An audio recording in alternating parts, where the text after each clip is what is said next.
Hello dear students of class 9th. Once again I welcome you all in this online session of classes.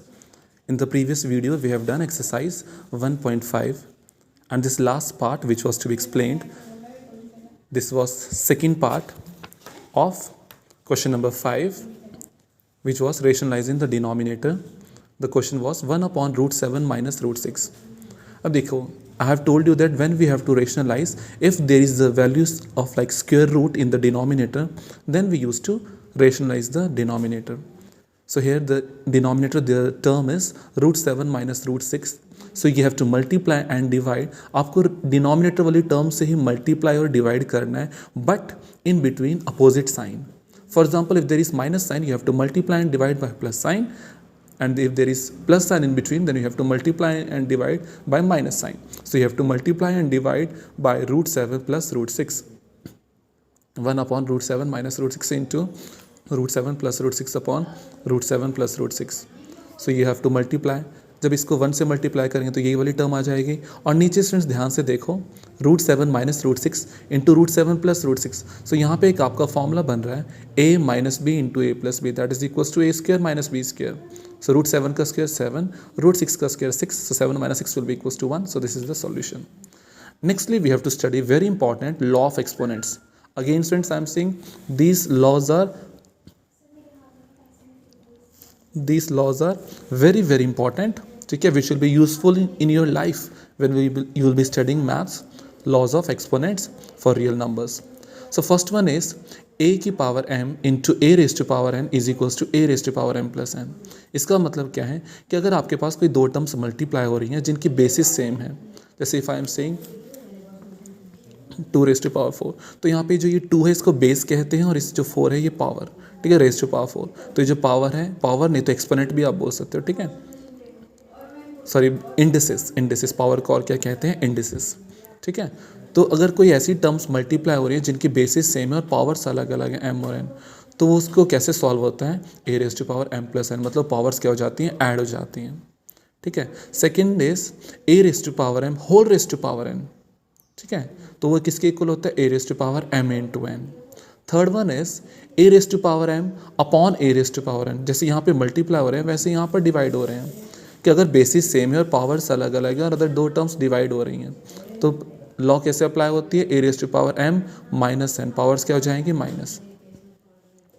अब यहाँ पे क्या है, दो टर्म्स मल्टीप्लाई हो रही हैं, a raise to power m into b raise to power m.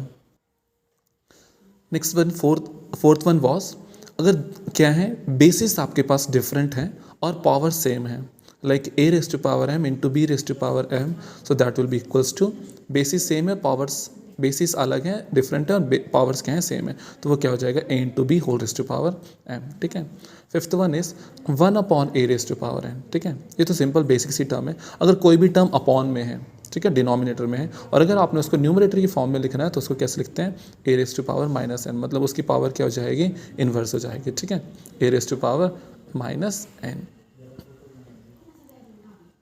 Okay, Nextly, we have to do exercise 1.6. The very first question is find, first part, 64 raised to power half. 64 raised to power half. अब देखिए students, अब आप लोगों को क्या करना है, power क्या है, 1/2. अगर स्टूडेंट्स ये पावर में जो ये अपॉन में 2 है अगर एलिमिनेट होना है तो आपको 64 के फैक्टर्स बनाने पड़ेंगे. ठीक है, आपको देखो पावर में क्या है, 1/2.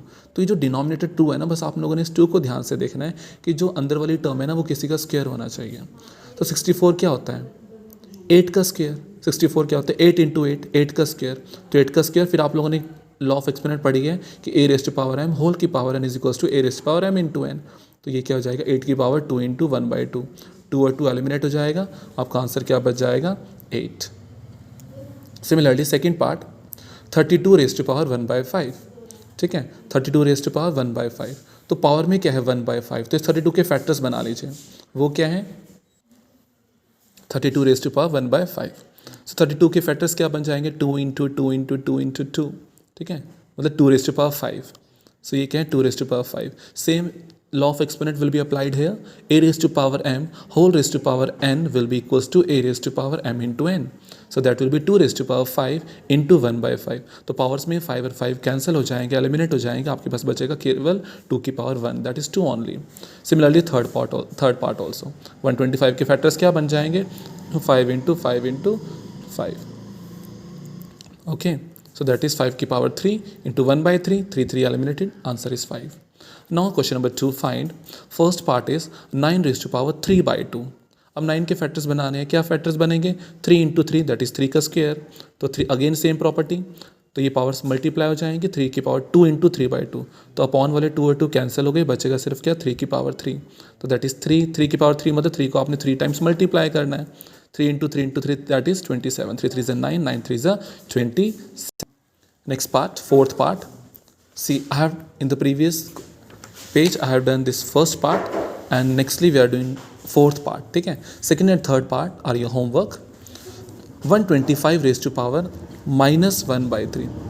125 raised to power minus 1 by 3. ठीक है, सो देखो स्टूडेंट्स, अब आप लोगों ने पीछे एक प्रॉपर्टी पढ़ी है लॉ ऑफ एक्सपोनेंट कि a raise to power minus m, कि अगर किसी की भी पावर माइनस में होती है तो उसका मतलब क्या है कि वो डिनोमिनेटर में होती है टर्म. अगर क्या है, कोई भी टर्म इन्वर्स में है, ठीक है, ए की पावर माइनस एम, तो उसको कैसे लिखा जाता है?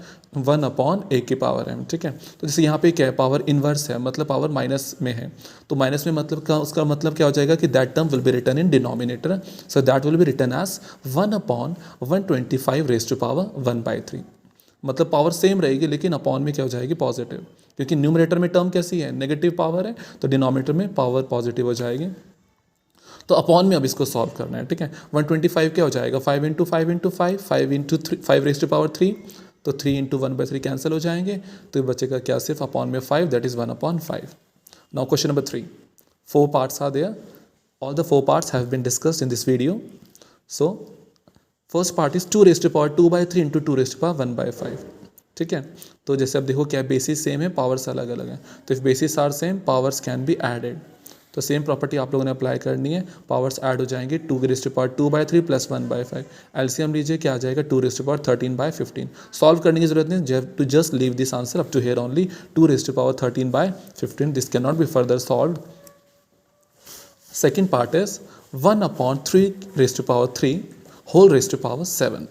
Okay, now see how we are going to solve it. अब देखो स्टूडेंट्स, ब्रैकेट के अंदर क्या है? 1 अपॉन 3 की पावर 3. जैसे मैंने ऊपर भी बताया था क्वेश्चन में कि अगर कोई भी टर्म अपॉन में है, डिनोमिनेटर में है, और अगर आप लोगों ने उसके न्यूमरेटर में लिखना है तो कैसे लिख सकते हैं? पावर इन्वर्स, मतलब पावर माइनस में, तो इसको न्यूमरेटर में क्या बन जाएगा? 3 raise to power minus 3, same power but in negative. ठीक है, minus, so 3 raise to power minus 3 into 7, so 3 7 21, so 3 raise to power minus 21. Please write down the properties which और property which you have applied और used in that particular question. Third part is 11 raise to power 1 by 2 upon 11 raise to power 1 by 4. ठीक है, अब देखो basis same है, powers अलग अलग, लेकिन अपॉन में है. Upon means the terms are in fraction, तो जब फ्रैक्शन में होता है मतलब अपॉन में है, डिनोमिनेटर में है, तो क्या हो जाएंगी? पावर माइनस हो जाती है. ठीक है, तो 1 बाई 2 माइनस 1 बाई 4, जैसे ये प्रॉपर्टी है, लॉ ऑफ एक्सपोनेंट है, तो इसको एलसीएम ले लीजिए, that is 11 raise to power 1 by 4. No need to further solve it. ठीक है, it will be very difficult to solve it. This can be solved in calculators, but manually it will be very problematically to find out this particular value. So you have to just leave this value up to here only.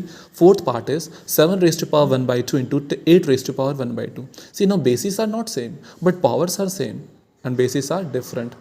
ठीक है, 7 raised to power half into 8 raised to power half. So that is 7 into, देखो जैसे basis अलग है और power same है, तो a into B whole raise to power half, तो 7 into 8 whole raise to power half, 7 into 8 will give you 56 raise to power half. So that's the end of your video, of your chapter, of your question, and as well as of your syllabus. With this, your syllabus is over with this chapter number 1. Okay, so complete the whole work in your notebooks. So thank you and have a nice day.